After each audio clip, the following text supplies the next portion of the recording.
Bueno, yo lo que voy a contaros aquí, como veis ahí en el título, el petróleo del siglo XXI, los chips, voy a hacer una pequeña excursión por la historia de esta rama de la electrónica, muy pequeña y sobre todo por la vigencia y por las peculiaridades que esta industria, la industria de los chips, tiene en la actualidad.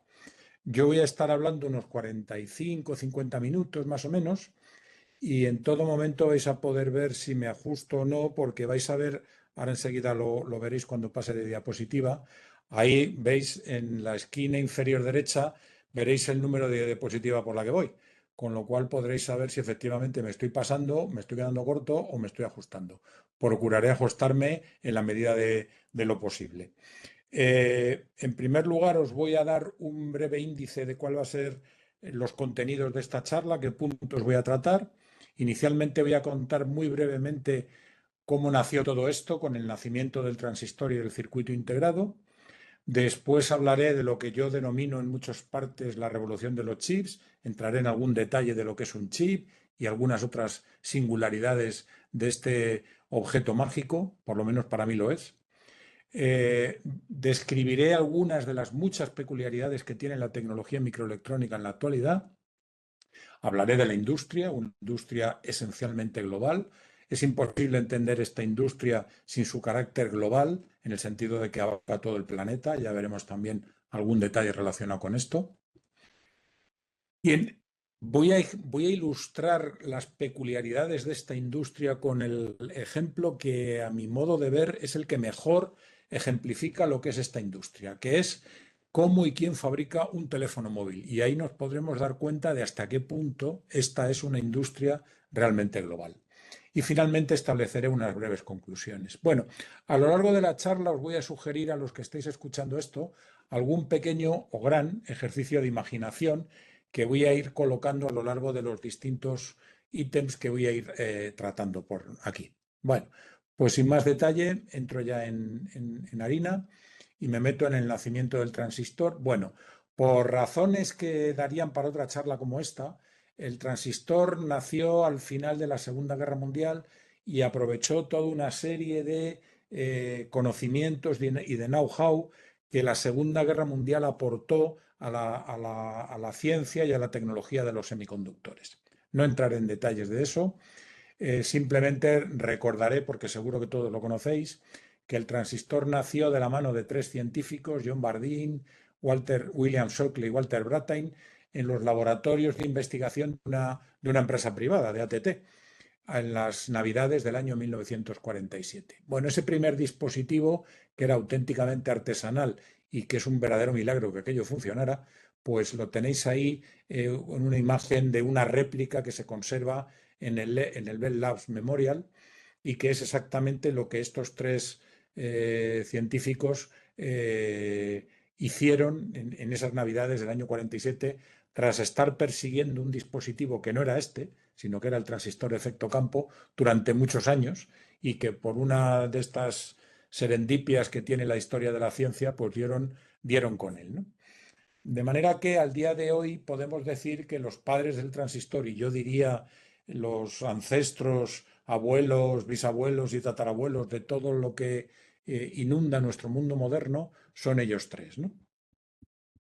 Desde que nació el transistor hasta que ese transistor vio un primer desarrollo comercial, pues tuvieron que pasar unos cuantos años, porque el primer equipo que utilizó el transistor como tal es del año 1954, es la primera radio compacta, las radios hasta que apareció la Regency TR1, ahí tenéis la imagen de la publicidad de este dispositivo, pues eran las voluminosas radios que funcionaban con válvulas de vacío. Es curioso porque en la publicidad que se hizo de este dispositivo se hablaba de que no tenía dentro pesadas válvulas de vacío, lo que llevaba dentro era seis transistores y costaba un pastizal, porque si os dais cuenta, ahí lo pone, $49,95 del año 54, venían a ser más o menos 800 euros del día actual, ¿no? Bueno, ese es el primer dispositivo, es decir, pasan 7 años desde que nace el dispositivo hasta que se le encuentra una aplicación comercial masiva, que esto revolucionó muchos aspectos de la vida cotidiana, porque era la primera vez, como se pudo comprobar después, que un ciudadano normal y corriente llevaba las noticias en el bolsillo, ¿no? Y estuviera en la Quinta Avenida de Nueva York o en algún desierto insospechado, podía ser capaz de escuchar noticias, ¿no? Uno de los integrantes de aquel grupo, Shockley, que tenía un carácter, digamos, peculiar, pues abandonó ATT, abandonó Bell Labs y se fue a la costa oeste de los Estados Unidos y allí fundó su propia empresa, Shockley Semiconductors, con la idea de hacerse rico. Lo interesante de este asunto, bueno, tiene muchos detalles interesantes. El primero es que aquella empresa apenas duró un año, porque la gente que trabajaba con él no soportaba a Shockley, porque era verdaderamente un tipo insoportable. Y porque además también es interesante porque esto fue el nacimiento, la semilla tecnológica de lo que años después se conocería, como se conoce hoy en día, como Silicon Valley, ¿no? Ahí tenéis una imagen de la industria, la empresa, la fábrica como tal, y lo que muchos años después se ocupó en esa fábrica, que era una frutería, la Fiesta Supermarket, un supermercado de frutas y verduras. Y es interesante también porque en el aparcamiento de aquella frutería, pues hay una placa que recuerda que allí efectivamente nació Silicon Valley, ¿no? Bueno, justo un año después, los tres científicos, Shockley, Bardeen y Brattain, recibieron el Premio Nobel de Física por la invención, por el descubrimiento, la invención del transistor. Bueno, el transistor estaba destinado, y así se vio muy deprisa y muy rápidamente, a utilizarse en ordenadores. Y de hecho, el primer ordenador que utilizó los transistores como tal fue Tradic, ahí lo tenéis, una imagen. No es que fuera precisamente pequeño, está ahí incorporado en el fuselaje de un avión de combate. Estaba conectado a un radar y analizaba la información que proporcionaba el radar en tiempo real. Este primer ordenador que funcionaba con transistores ya utilizaba más de 2000 transistores y esto empezó a aparecer en la industria del ramo como una auténtica pesadilla porque, claro, los transistores, como todos sabemos, tienen tres patas y hasta aquellos tiempos esas tres patas había que conectarlas, soldarlas una a una, a mano, con las hábiles manos de las mujeres que hacían esto, porque hay que decir, tampoco se sabe muy bien, no se conoce poco, que las trabajadoras que hacían todas estas cosas eran en el 99,9% de los casos mujeres.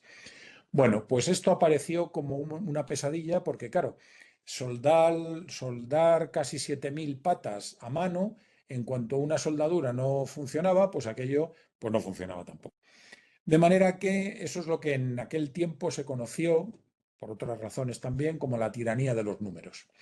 Y esa tiranía de los números vinieron a resolverla dos científicos, dos ingenieros de dos empresas rivales del sector a final de la década de los 50 que de manera independiente y casi simultáneamente, pues inventaron lo que hoy día denominamos el circuito integrado. El circuito integrado, cuyo primer padre, por así decirlo, es Jack Kilby de Texas Instruments y cuyo segundo padre, pero en realidad es el primero, porque los circuitos integrados modernos están basados en la idea de ese segundo primer padre, Robert Noyce, de Fairchild Semiconductors, inventaron el circuito integrado que resolvió el problema de las interconexiones, porque ellos lo que diseñaron fue un protocolo mediante el cual el circuito y sus interconexiones se fabricaban simultáneamente.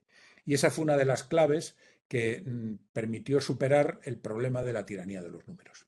Ellos son, por supuesto, las ideas que tuvo el uno y el otro fueron radicalmente distintas. De hecho, la imagen de la derecha es la idea de Noyce y es la idea corregida y ampliada que utilizamos hoy en día para hacer los circuitos integrados, pero realmente antes de él pues estuvo Jack Kilby, ¿no? Bueno, esta es otra historia que también daría para otra charla, no me detendré más en más detalles.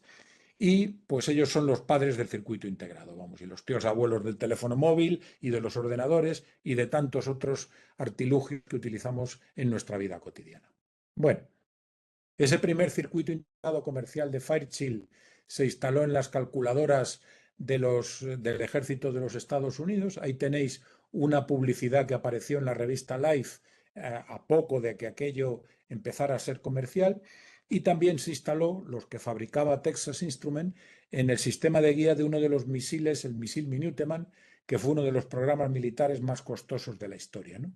Pero realmente el éxito de los circuitos integrados, el primer rotundo éxito, fue el programa Apolo, porque las naves del programa Apolo, una de las razones por las cuales llegaron a la Luna, no la menor, no, precisamente, fue que el ordenador de guía del programa de las naves, el Apollo Guidance Computer, pues era un ordenador de chips, de circuitos integrados. Bueno, pues solo 41 años después, lo digo con sorna, evidentemente, pues a Kilby se le concedió el Premio Nobel de Física por la invención del transistor. Noyce no lo recibió porque Noyce había fallecido 10 años antes. Bueno, este es el pequeño apunte histórico que quería comentaros. Vamos a entrar ya con la actualidad. ¿Qué es un chip? Bueno, todos lo sabemos, un chip. Bueno, voy a poner el puntero si me deja. A ver, el puntero aquí está. Esto es el chip. Bueno, pues como todos sabéis, el circuito integrado para ser operativo, pues va embutido en una resina que con una serie de contactos lo conecta con el mundo exterior, ¿no? Si yo hago, eso es un chip, eso es lo que hoy día denominaríamos un chip, ¿no? Si hacemos un poco de zoom, pues veríamos que lo que tenemos ahí en el chip son pues el propio circuito integrado y luego multitud de patitas que hay por ahí que lo conectan con el mundo exterior, ¿no? Y si hacemos de nuevo un poquito más de zoom, pues veríamos cómo son esas interconexiones. Este sería uno de los pelos de oro de las interconexiones y aquí en líneas coloreadas pues estarían las pistas metálicas que interconectan los elementos del circuito que están debajo y que lógicamente no se ven. Si volvemos a hacer un poco más de zoom, pues veríamos algo parecido a lo que veis aquí, que es una imagen en corte transversal de un MOSFET, ¿no? De un transistor de efecto campo, y podemos decir que el transistor, pues el chip, pues podemos decir que son miles de millones de MOSFET interconectados. Sería una simplificación bastante drástica de lo que es un chip, de lo que es un circuito integrado, pero creo que para el objeto de esta charla creo que es suficiente, ¿no? Miles de millones de MOSFET interconectados. Muy bien. Ese en particular que veis ahí, pues seguramente muchos de vosotros lo tendréis porque, porque pertenece a un dispositivo que está incorporado en multitud de teléfonos móviles, Xiaomi, Lenovo, Meizu, etcétera, ¿no? O sea que por eso digo que es probable que más de uno de los que estáis escuchando esto llevéis ese dispositivo en vuestros bolsillos. Bueno, la evolución en el número de transistores integrados en un chip ha seguido una ley muy famosa, la ley de Moore. Moore la enunció en 1965 basándose en lo que sabían hasta 1965 y es verdaderamente asombroso que una predicción hecha con 4 cuentas mal contadas siga siendo cierta a día de hoy, en 2025, ¿no? Más de 50 años después. Bueno, eso implica que si a los primeros circuitos integrados que incorporaban ya los ordenadores tenían apenas 1000 transistores, que es lo que ocurrió en los años a principios de los 70, pues hoy en día tenemos miles de millones de transistores en los chips de las CPUs o de las GPUs de los dispositivos modernos, ¿no? Eso es verdaderamente asombroso. Se lo debemos, como ya he dicho, a Moore, que falleció recientemente. Pero lo que es más asombroso todavía es en dónde van esos miles de millones de transistores, ¿no? Porque si uno piensa que están en un espacio de apenas 1 centímetro o unos pocos centímetros cuadrados, pues claro, surge una pregunta inmediata y natural. ¿Qué tamaño tienen los transistores modernos? Bueno, pues si miráis esta escala logarítmica que empieza en el átomo y acaba en la célula y os planteáis la pregunta de dónde deberíamos situar en esta escala un transistor de los chips más avanzados, recalco en los chips más avanzados, hay chips no tan avanzados que son bastante más grandes de los que yo voy a poner aquí, pero en los chips más avanzados, los que llevan los teléfonos móviles, por ejemplo, pues estarían por aquí. Es decir, podríamos decir como un titular periodístico que un transistor moderno de los chips avanzados pues es más pequeño que un virus, directamente. Claro, esto es verdaderamente inconcebible. Y la pregunta es, ¿qué significa entonces la ley de Moore?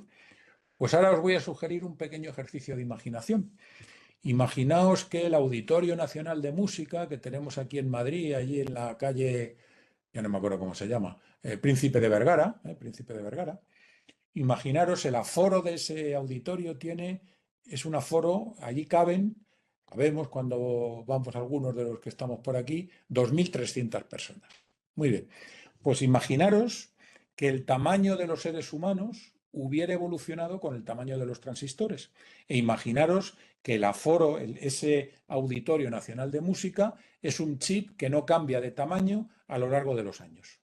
Y entonces nos preguntamos, ¿qué tamaño deberíamos tener los seres humanos siguiendo la ley de Moore y cuántos de nosotros entraríamos en el Auditorio Nacional de Música si hubiéramos seguido la ley de Moore, si nuestro tamaño hubiera seguido la ley de Moore? Bueno, pues empezamos en 1971. En 1971 no es un año arbitrario, es el año en el que se comercializa el primer microprocesador de la historia, el Intel 4004. El Intel 4004 tenía precisamente 2.300 transistores. O sea que en el año 1971 habríamos entrado los mismos que entramos hoy en día, 2.300 personas. Muy bien. ¿Qué hubiera sucedido si ese auditorio, sin modificar su estructura ni sus dimensiones, hubiera podido albergar a seres humanos que hubiéramos evolucionado en tamaño con la ley de Moore? Pues si hubiéramos vuelto en el año 82, ahí nos habríamos tenido que meter ya, nos podríamos haber metido 130.000 personas, que era el número de transistores que tenía uno de los procesadores más célebres de Intel, el 286.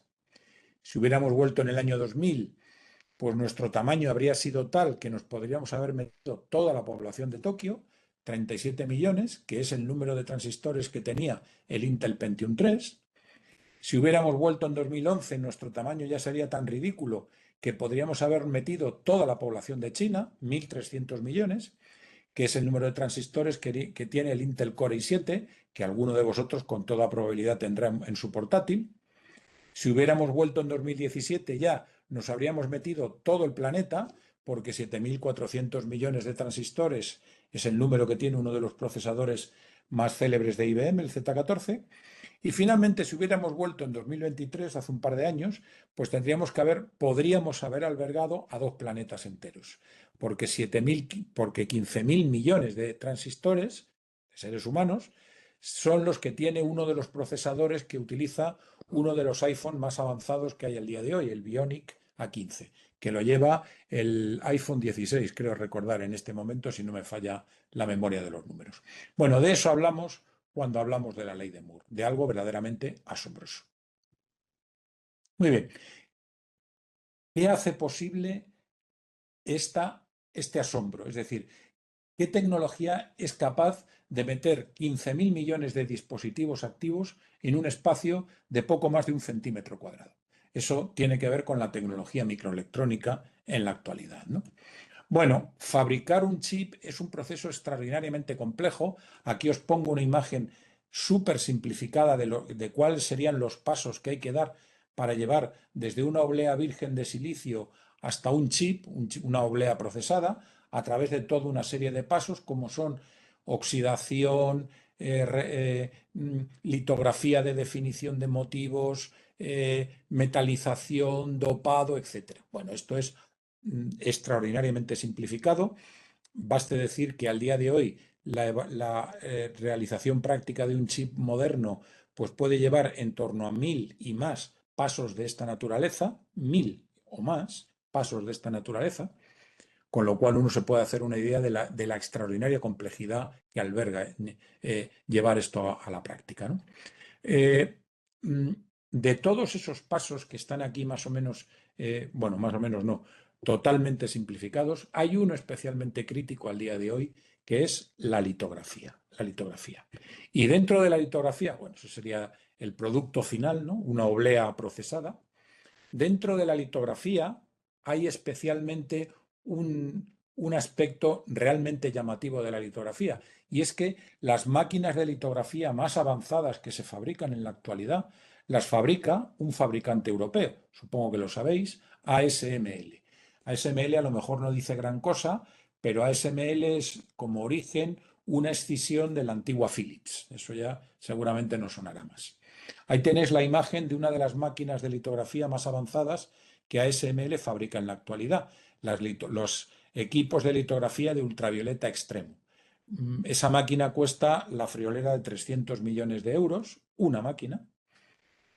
Y una de las peculiaridades que tiene esta máquina, que es común a toda la industria, es que en realidad ASML no es el fabricante de la máquina. ASML es el que ha diseñado la máquina y ASML tiene multitud de proveedores que suministran todos los componentes críticos de la máquina. De hecho, bueno, ahí la tenéis un poco en esquema para hacernos una idea de los tamaños con el ciudadano que está aquí colocado a la izquierda para hacernos una idea dónde se sitúan las obleas y dónde las máscaras que van a proyectar las imágenes que van a dar lugar a los motivos que compondrán el chip. Como digo, una de las peculiaridades que tiene esta máquina, como casi todas las de la industria de los chips, es que es una máquina que está fabricada en todo el mundo. Porque, por ejemplo, la fuente de ultravioleta extremo se fabrica en Estados Unidos, los espejos que tiene el equipo se fabrican en parte en Alemania, el equipo de vacío en el cual va inmerso se fabrica en Gran Bretaña, eh, parte de los equipos mecánicos se fabrican en Japón, etcétera. Luego, cuando veamos más detalles de cómo es la industria microelectrónica, ahondaremos en esta situación. Bueno, la industria en la actualidad, la punta de lanza de la industria microelectrónica en este momento es un dispositivo que se conoce con las siglas FinFET. FinFET o algo así como Aleta FET. Aleta FET quiere decir que es un dispositivo que para tratar de meter más transistores en una determinada unidad de superficie y para poder controlar mejor la corriente entre drenador y fuente cuando se reducen los tamaños, pues hacia el año 2009-2010 en Intel y en TSMC idearon este dispositivo. Este dispositivo lo veis ahí, no es exactamente, pero uno se puede hacer la idea de que es como colocar un MOSFET, pero en vertical. En vez de ponerlo en el plano, lo levantamos y lo colocamos en vertical. Entonces aquí os podéis hacer una idea, que si la huella en el chip de un MOSFET estándar es toda esta, si ese MOSFET lo pongo en vertical, la huella se reduce y por lo tanto en una determinada superficie puedo meter más transistores. Ahí tenéis una imagen real en un corte transversal de una unidad CMOS, de un inversor CMOS, fabricado en tecnología FinFET. Bueno, daros idea de los tamaños, ¿no? Entre el NMOS y el PMOS hay 30 nanómetros, la Aleta tiene 20 nanómetros, en fin, cantidades verdaderamente asombrosas, ¿no? Tamaños verdaderamente asombrosos. Claro, esto tiene un problema, tiene muchos problemas, pero uno no pequeño, es que, claro, si yo tengo en una superficie determinada 100 millones de transistores, tengo que conectarlos. Y conectarlos significa que tengo que conectar las tres patas de cada uno de esos cientos de millones de transistores una a una. Y eso, claro, lo voy a tener que hacer con pistas metálicas que los interconecten. En definitiva, eso no se puede hacer sobre una determinada, sobre una superficie, sino que hay que ir empezando a colocar múltiples capas de metales, de aislantes que aíslan estos metales, nuevas capas metálicas, nuevos aislantes, etc. Aquí tenéis ilustrado un corte transversal en esquema de un chip bastante antiguo, un chip de principios del año 2000. Entonces veis pues, que hay 1, 2, 3, 4, en fin, si empezáis a contar, veréis que hay multitud de capas y sobre todo lo que hay es 5 capas de interconexión, ¿no? Desde los transistores que están en la parte inferior hasta la parte superior, que es la que lo va a conectar con el mundo exterior, pues en los años 2000, a principios de los 2000, se necesitaban 5 capas. Bueno, hoy en día se necesitan unas cuantas más. Si miráis esto en una imagen real tomada al microscopio, pues claro, uno tiene la sensación de que está viendo una especie de calle, ¿no? Realmente uno podía hacerse la imagen de que un chip es como una gran ciudad, ¿no? En la que las calles y las avenidas por las que circulamos los seres humanos y los coches, que serían los electrones, pues son las pistas de interconexión, y los distintos edificios que hay por allí, pues son los distintos elementos del circuito, es decir, los distintos transistores, ¿no? Ahí tenéis otra imagen real de un chip un poco más avanzado, en el cual ya veis 7 capas de metalización. Bueno, hoy en día ya se hacen chips con 14 capas de metalización, cada una de las cuales necesita su proceso de litografía, de definición de motivos, etcétera, etcétera, etcétera. Bueno, creo que queda claro que hacer un chip no está al alcance de cualquiera, vamos. La industria que hace esto posible, ¿cómo es? Básicamente es una industria que, si algo la define, es la globalidad. Es una industria global. Ahí tenéis un ejemplo de lo que quiero decir. Ese sería el viaje que haría una oblea de silicio desde que se crece en una fábrica de, por ejemplo, en Sumitomo, Japón, hasta que da lugar a un chip final. Bueno, pues esa oblea va a viajar a Estados Unidos seguramente, donde será procesada en varias fábricas, retornará al sudeste asiático, donde será testada, cortada y probada y encapsulada en otras tantas, y volverá a China, e irá a China, donde será incrustado el chip final en un dispositivo, pues un teléfono móvil, en un ordenador personal, etcétera, etcétera. Claro, si uno echa cuentas de todo el recorrido que hace el chip desde que se obtiene la oblea de silicio hasta que da lugar a un procesador, por ejemplo, pues eso quiere decir que habrá recorrido no menos de 4 países, unos 3 viajes alrededor del mundo, unos 40.000 kilómetros y más de 100 días. De eso estamos hablando. Y si os dais cuenta de la imagen, que por eso está puesta con todo detalle y con toda intención, no hay un único país en el que todo esto sea posible hacerlo. Es inviable, es absolutamente inviable. Eso no existe. ¿Cómo es el ecosistema de esta industria? Es un ecosistema extraordinariamente especializado y compartimentado. En la industria de los chips hay empresas que diseñan arquitecturas de procesadores, que diseñan programas de diseño, valga la redundancia, de CPUs o de GPUs, empresas que fabrican los equipos con los cuales vamos a poder realizar todo esto, y luego, lo que me importa en este momento, los fabricantes propiamente dichos. Fabricantes hay de varios tipos, lo que se conocen como fabricantes integrados. Fabricante integrado es aquel, en la jerga, es aquel que diseña y fabrica sus propios chips. Ejemplo sería, por ejemplo, pues Intel, Texas Instruments, entre otros muy conocidos y otros no tan conocidos, ¿no? Aquí en Europa pues tenemos a NXP holandés, o a Infineon, la división de semiconductores que se desgajó de Siemens en su momento, ¿no?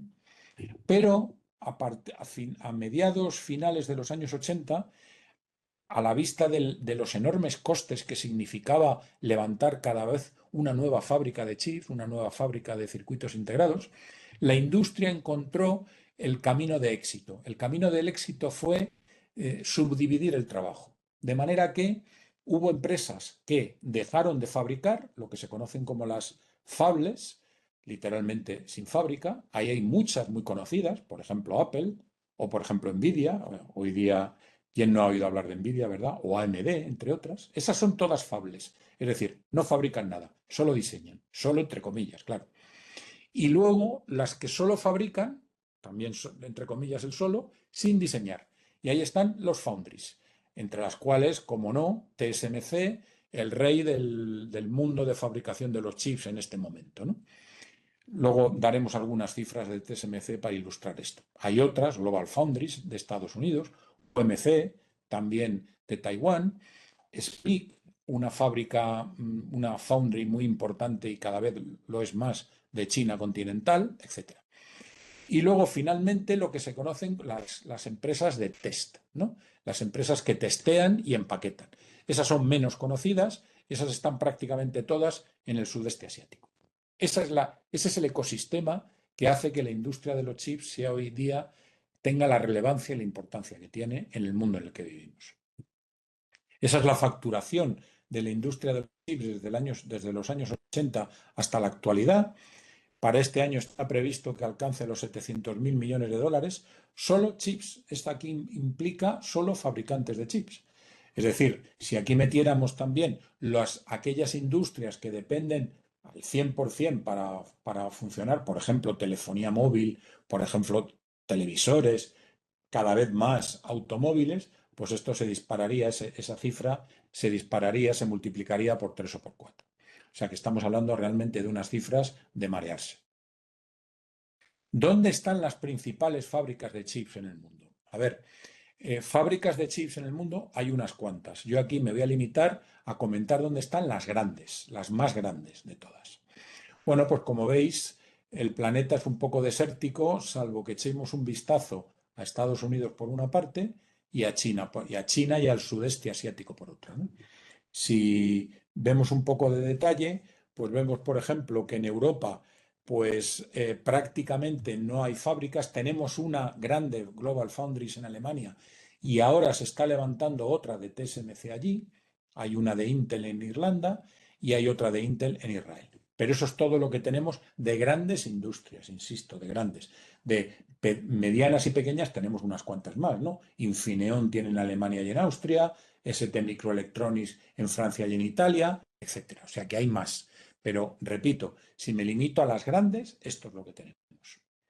En Estados Unidos, pues hay unas cuantas más, aquí falta alguna, por ejemplo, en Nuevo México ya está funcionando una planta de TSMC que está haciendo las delicias del inquilino de la Casa Blanca y quiere traer unas cuantas más, etcétera. Pero realmente donde están las grandes, el volumen de producción de las grandes es en el sudeste asiático. Ahí tenéis todo lo que hay en China, todo lo que hay en Taiwán, lo que hay en Japón, lo que hay en Corea, lo que hay en Singapur, etc. Es decir, que el núcleo central, la parte fundamental del león, de dónde está la industria de los semiconductores, hoy en día podemos decir, sin temor a equivocarnos, que está concentrado en el sudeste asiático. Y una de las claves de todo esto es esta, TSMC, la joya de la corona, a la que el secretario general del Partido Comunista Chino le tiene unas grandes ganas de tenerla bajo su poder. ¿Quiénes son los mayores por volumen de producción? Los foundries que más fabrican. Bueno, ya lo he dicho, y aquí tenéis las claves, TSMC. TSMC en este momento fabrica más del 50% de los chips del planeta. Más del 50%. Si miráis lo que hacen otras compañías, pues veis que a bastante distancia está Samsung, UMC, Global Foundries, etc. Ahora, si miramos otros detalles, como por ejemplo cuál es la valoración bursátil, algo un poco más etéreo que lo que es la propia fabricación, aquí las cosas cambian un poco, porque si aquí incluimos también a los fabless, es decir, a los que no fabrican, pues el rey del mambo en este momento de la valoración bursátil es Nvidia. Y todos sabéis por qué, seguro, porque Nvidia es el gran diseñador de los chips que llevan los equipos de inteligencia artificial. Claro, el éxito de Nvidia proviene y por qué esta hegemonía en la inteligencia artificial, porque las máquinas de inteligencia artificial utilizan básicamente, bueno, más cosas, pero básicamente y sin entrar en grandes detalles, GPUs conectadas de manera colaborativa. Y Nvidia, antes de hacer esto, era el rey de las GPUs, ¿no? Seguro que todos, en mayor o menor medida, tenemos en nuestros ordenadores tarjetas gráficas GPUs diseñadas por Nvidia. Bueno, pues esa es un poco la razón de por qué Nvidia tiene la posición hegemónica que tiene en este momento y que hace que sea, desde el punto de vista de valoración bursátil, repito, la más importante en este momento, la mayor. Bueno, voy a ilustrar cómo es esta complejidad de la industria microelectrónica viendo cómo y quién fabrica un teléfono móvil. Y voy a ir dando algunos detallitos. Entonces, por ejemplo, el proceso de fabricación de un teléfono móvil comienza cuando hay una fábrica, una firma europea que licencia los derechos de propiedad de la arquitectura del procesador. Seguro que lo conocéis y si no, no suena el nombre, os lo digo. Esa empresa se llama ARM. ARM es probablemente en este momento, bueno, también está Intel con su arquitectura 86 y el RISC-V, pero bueno, ARM es, digamos, la más hegemónica en este momento, ¿no? Esos derechos los adquiere una empresa de diseño de software, probablemente de Estados Unidos, que a su vez se lo va a vender a una empresa fabless, es decir, a una empresa que no fabrica, que va a diseñar y va a comercializar un chip que va a estar en contacto con el fabricante del teléfono móvil propiamente dicho. Fijaros, por ejemplo, en el caso de Apple, el de los iPhone, pues los pasos 3 y 4 son indistinguibles, es el mismo. 3 y 4 es la empresa que diseña el teléfono, el chip del teléfono móvil, el procesador y el propio teléfono. Pero en el caso, por ejemplo, de algún fabricante chino, como puede ser Xiaomi, pues no, porque Xiaomi diseña el teléfono, pero Xiaomi lleva dentro un chip que ha diseñado Qualcomm, pero que no ha fabricado Qualcomm. Claro, ahora entramos en ese detalle. Bueno, en paralelo a todo este proceso de diseño están las multitud de empresas que hay repartidas por todo el planeta, sobre todo Europa, Japón y Estados Unidos, que fabrican las máquinas que van a dar lugar a los chips, ¿no? Los implantadores de iones, las metalizadoras, las máquinas de depósito de aislantes, las litografías, etc. Y al mismo tiempo, y bien en paralelo, hay que extraer la materia prima es el óxido de silicio, el óxido de silicio se puede extraer, en principio, óxido de silicio tenemos por todas partes, ¿no? Porque la arena es óxido de silicio, pero óxido de silicio rico en silicio, pues lo tenemos en minas que hay en Estados Unidos, en Canadá, en China, etc. Ese silicio hay que extraerlo, hay que refinarlo, hay que convertirlo en silicio de pureza semiconductora, eso se hará por ejemplo, en Japón, no solo, pero por ejemplo, ese silicio ya obtenido en forma de lingote se va a cortar en obleas, probablemente en una empresa de Corea del Sur, y todo esto va a confluir en un fabricante que va a estar en Taiwán, TSMC en el ejemplo que estoy dando, que va a fabricar el procesador del teléfono recibiendo todo lo que tenemos aquí, las máquinas, el silicio, el diseño, etc. Una vez que esté hecho ese chip, se va a ir a alguna empresa subcontratada que esté y que corte y que encapsule el chip, que probablemente estará en Malasia. Ese chip se va a incorporar ya encapsulado a la placa base de un teléfono móvil, por ejemplo. Ese va a estar en China o en India. Eso, si os suenan nombres, estoy hablando en este caso concreto de Foxconn. Y finalmente el fabricante que va a colocar su logo en todo el producto, que va a ser el diseñador del teléfono móvil, el iPhone o el Xiaomi no sé cuántos o el Lenovo no sé cuántos, pues lo va a comercializar por todo el planeta. Bueno, pues veis que en todo este proceso de fabricación, diseño, fabricación, etcétera, involucra fases de diseño, equipos de fabricación, materiales, fabricación propiamente dicha, comercialización. Hay flujos intangibles como es el software y las licencias y flujos de tangibles. En fin, veis que esto es, lo vuelvo a repetir por enésima vez, una industria estricta y esencialmente global. Y ese es el producto final. Ahí tenéis las distintas partes de las dos placas madre que lleva, base, madre, como se le quiera llamar, que lleva uno de los iPhone, el iPhone 15. Entonces, de todo lo que he hablado, eso da lugar a ese procesador, al procesador que es el corazón central del teléfono. Pero si os dais cuenta, hay multitud de otros chips que lleva el móvil que están fabricados por infinidad de suministradores, ¿no? Kioxia, japonés, Texas, NXP, Bosch, que está por aquí relacionado con el altavoz, etcétera, etcétera, etcétera. Una vez más, estamos hablando de un producto global. Esto es lo que el inquilino de la Casa Blanca quiere hacer que se fabrique todo en Estados Unidos. Y esto es absolutamente imposible, como ya le han tratado de decir los propios responsables de Apple. No sé con qué éxito. Y ahí tenéis un poco los flujos de diseño, equipos, materiales y tal, que ha dado lugar al final a ese teléfono móvil que acabaremos comprando en las tiendas de todos los países del planeta, vamos. Bueno, voy terminando, unas muy breves conclusiones. Creo que me estoy ajustando bien al tiempo. A ver, sí, estoy ajustándome bien. Bueno, una de las peculiaridades que tiene esta industria es que hasta el año 2010, más o menos, la respuesta de la industria a los requerimientos de los clientes siempre era lo mismo. El cliente dice, quiero resolver un problema más complejo del que resolvía con el chip anterior. Perfecto, meteré más transistores para hacerlo. Claro, esto ha funcionado mientras el escalado de los transistores ha seguido unas leyes. Esto de las leyes del escalado daría también para otra charla, en fin, todo daría para otra charla. Han seguido unas leyes más o menos conocidas y bien establecidas. Eso ya ha dejado de ser verdad, por lo menos en los chips avanzados.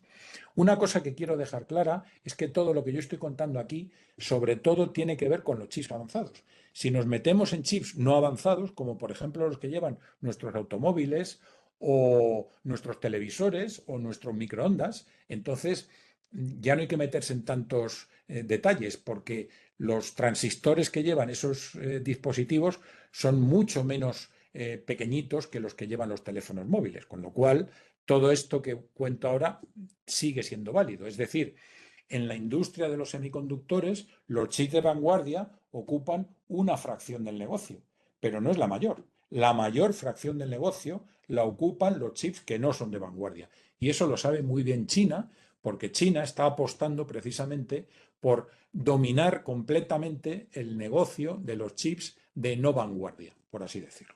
Bueno, sigo.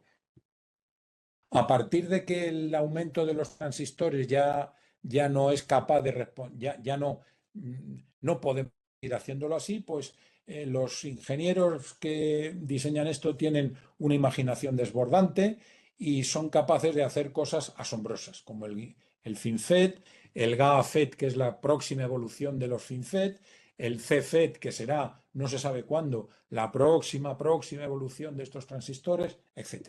En todo caso, la ley de Moore no es simplemente transistores, la ley de Moore implica bastantes más cosas que transistores. Y todo eso implica más, quiere decir que la innovación va a seguir adelante sin la menor duda.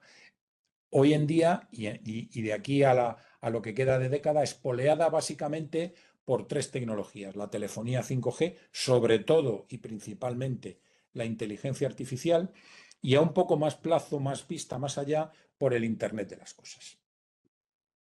Bueno, ¿qué nos alberga, qué nos espera en el futuro? Claro, va a llegar un momento que ya, por mucho que sigamos reduciendo tamaños, no vamos a poder seguir metiendo más transistores en una determinada superficie. Bueno, pues los ingenieros y los diseñadores, haciendo uso, repito, de su gran imaginación, pues ya están haciendo otras cosas. ¿Qué cosas son esas? Hacer una integración en 3D. Es decir, hacer un chip en el cual haya un chip en 2D que se encargue del cálculo, el que está aquí abajo, un chip que esté por encima, interconectado íntimamente con el anterior, que se encargue del almacenamiento de los datos, otro por encima que se encargue de los sensores y otro por encima que se encargue de la interacción con el mundo exterior. Mientras nos movamos en el eje horizontal, seguiremos hablando de más Moore, más ley de Moore, más integración, pero cuando eso no puede seguir, pues hablaremos de más allá de Moore, que es en lo que está en este momento la industria trabajando. Esto todavía es muy incipiente, pero ya hay productos no todavía comerciales, pero les quedan 2 telediarios para hacerlo, vamos. Bueno, estoy terminando y ahora voy a terminar con otro ejercicio de imaginación.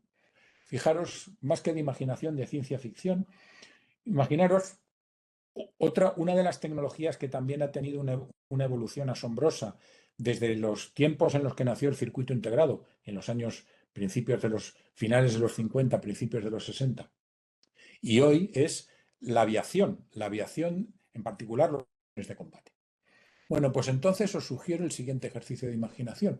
¿Qué habría sucedido con la velocidad y con el coste de los aviones de combate actuales si hubieran seguido una evolución idéntica a la de los transistores de los chips? Es decir, qué hubiera ocurrido con el coste si este hubiera evolucionado con la escala de integración de los chips? Uno. Y dos, ¿qué qué hubiera ocurrido con la velocidad si hubieran seguido esas leyes de los transistores. Fijaros, ahí tenéis un ejemplo. Año 1958. Se comercializa, se da a conocer un caza que fue muy famoso en aquellos tiempos, el F-104 Starfighter. Ese avión volaba a 2.100 km/h y con un coste actualizado al día de hoy de 16 millones de dólares. Bien, ¿cuánto costaría entonces si hubiera seguido la evolución de los aviones de combate, la evolución de los circuitos integrados? ¿A qué velocidad volaría un avión en la actualidad? ¿Y cuánto costaría un avión en la actualidad? Pues nos encontraríamos que volaría a 10 a la 13 kilómetros por hora. Os recuerdo que la velocidad de la luz es 10 a la 9 kilómetros por hora y costaría 10 céntimos de dólar. Bueno, de eso estamos hablando. Claro, esto obviamente, entiéndase lo que es. Ni siquiera es un ejercicio de ciencia ficción, es una chorrada que se me ocurrió a mí un buen día pensando sobre estas cosas. Pero creo que ilustra muy bien de qué estamos hablando cuando hablamos de la industria de los chips. Bueno, finalizo con una última diapositiva que siempre dedico a la publicidad y autopromoción. Por si alguien no lo sabe, yo tengo una página web personal que se llama un poco de cienciaporfavor.com. Si la abrís en un ordenador de torre, la veréis así. Si la queréis abrir en un móvil, no tenéis más que descargaros copiar ese código QR y os la podréis descargar tranquilamente. Pues nada más, muchas gracias por vuestra atención.